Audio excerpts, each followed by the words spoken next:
ลูกโป่งสีเขียวเรามาอัดคลิปเป่าลูกโป่งว่าเราจะเป่าแค่ไหนถ้าเราอัดคลิปไม่ทันเราก็ไม่เป็นไรวันเริ่มเลย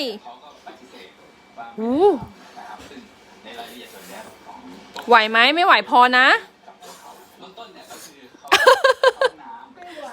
ไม่เป็นไรเดี๋ยวแม่เป่าให้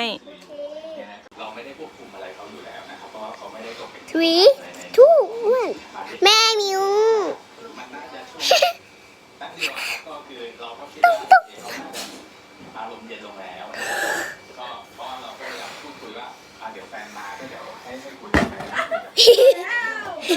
ยดที่มันเกิดขึ้นเนี่ยพอนะโอเคเดี๋ยวมันจะแตกนะต้องเบาๆอ่ะ